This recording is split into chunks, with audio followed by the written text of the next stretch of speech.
ketemu lagi. Nah, sekarang aku lagi ada di Museum Bank Indonesia. Kira-kira penasaran nggak sih ngapain coba aku di sini?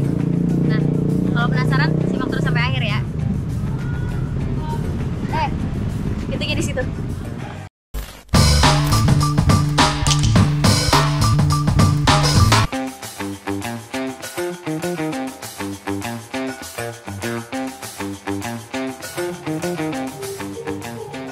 Hari ulang tahun Bank Indonesia itu biasanya tanggal 1 Juli. Nah, 4 hari setelahnya itu ada yang namanya Hari Bank Indonesia. Sementara Hari Bank Indonesia itu identik dengan sejarahnya perbankan di Indonesia tuh kayak gimana sih, bagaimana, dan gimana juga Bank Indonesia bisa menjadi bank sentral di Indonesia kayak sekarang. Nah, untuk lebih lengkapnya aku sekarang lagi berada di Museum Bank Indonesia. Dan kalau BMers mau tahu kelanjutannya gimana, yuk ikutan terus, simak sampai akhir ya.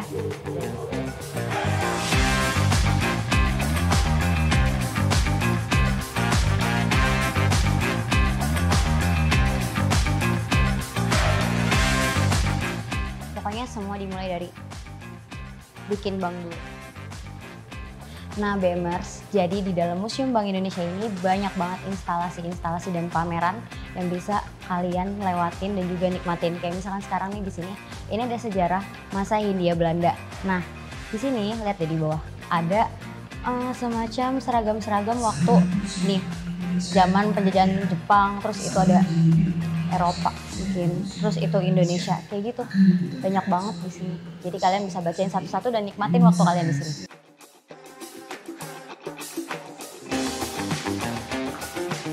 Sekarang kita mau bahas tentang uang. Siapa yang suka uang? Pasti semuanya suka dong. Ada yang namanya ori dan juga orida. BMers tahu nggak panjang dari ori? Ori itu adalah uang Republik Indonesia. Nah sedangkan orida adalah uang Republik Indonesia daerah. Jadi ori ini dulu pecahannya ada pertama kali itu 100 rupiah. Nah di situ tuh pecahannya ternyata ada yang namanya ori dan orida. Nih coba BMers lihat ya. Jadi ada yang namanya ori 1 sampai dengan ori 5. Terus juga orida itu jadi per daerah BMers. Lihat deh. Jadi Aceh punya mata uangnya sendiri, punya pecahan deh, pecahan uangnya sendiri. Terus sampai Madiun juga itu dia punya. Untuk Hari Bank Indonesia berkaitan dengan sejarah Bank Indonesia atau bank pertama milik Indonesia sejak 5 Juli 1946. DJB yang kembali dikuasai Belanda membuat pemerintah Indonesia akhirnya mengeluarkan Undang-Undang Darurat tentang berdirinya Bank Negara Indonesia pada 5 Juli 1946.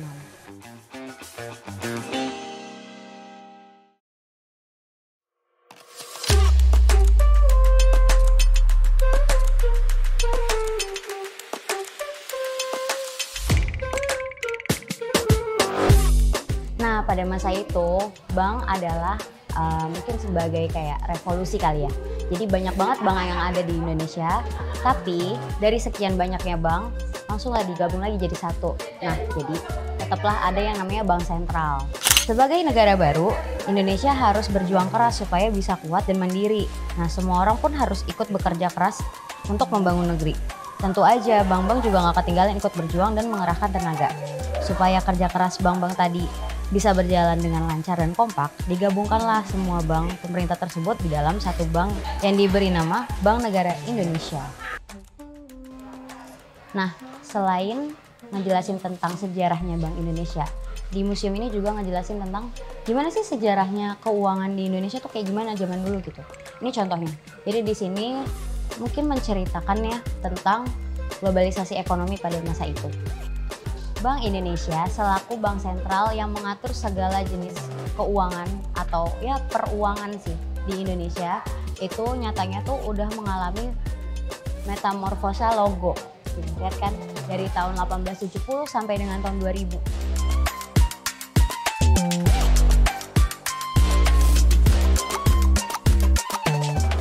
Nah BMers, sekarang kita memasuki bagian di museum ini yang menceritakan bagaimana keadaan rupiah ketika krisis. Jadi rupiah sempat terjun bebas dan 16 bank sampai ditutup. Runtuh satu, runtuh semua. Nilai tukar pada 1997 bergeser menjadi krisis perbankan. Pasar uang antar bank, pasar valuta asing, dan pasar modal panik. Nasabah bank berusaha menyelamatkan uang mereka dengan memindahkannya ke bank yang dinilai lebih aman atau mengalihkannya ke valuta asing. Penarikan besar-besaran ini menjebol kas bank-bank sehingga rekening giro bank-bank ini di BI mengalami saldo negatif. Selang rupiah kembali menjadi normal dan juga keuangan Indonesia balik lagi dari krisisnya, mulai ada yang namanya pengawas keuangan BEMERS. Jadi itulah yang dinamakan OJK, Otoritas Jasa Keuangan. Nah, mereka mengatur keuangan dan juga dari situ mulailah timbul lagi yang namanya bank syariah.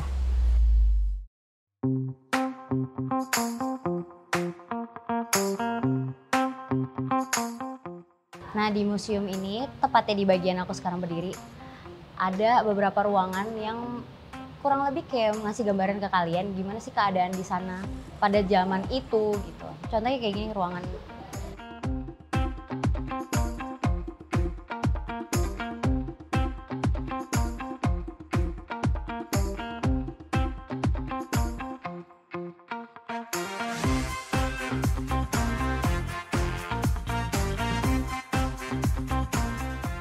Nah, BEMERS, kalau tadi abis lihat-lihat gimana sih situasi waktu kebijakan-kebijakan BI dibikin gitu, dibuat. Nah, kalau sekarang kita ada di ruangan di mana isinya emas semua. Ini contohnya. Banyak banget emasnya. Dan ini tertulis 13,5 kilo. Nah, BEMERS, kalau misalkan kalian kemarin udah nonton episode POV yang ke PRJ, kali ini ada lagi nih yang mirip di PRJ, yaitu yang ngangkat emas. Tapi ini gak ngangkat sih sebenarnya, cuman inilah gambaran emas 13 kilo. Bedanya itu ya, berat banget, bisa 2 tangan. Wah.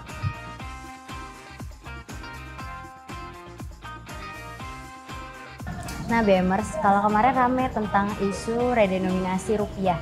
Nah, tapi BEMERS tahu nggak nih bedanya redenominasi dengan sunering? Oke, aku kasih lihat contohnya. Ini yang disebut dengan sunering. Jadi zaman dulu Indonesia pernah loh sunering. Jadi rupiah digunting. Nih, kayak gini, ini namanya peristiwanya Gunting Syafruddin.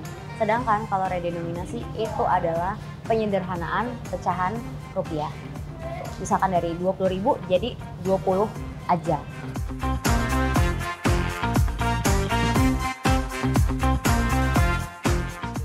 Nah, BEMERS, itu dia tadi keseruan aku keliling-keliling Museum Bank Indonesia.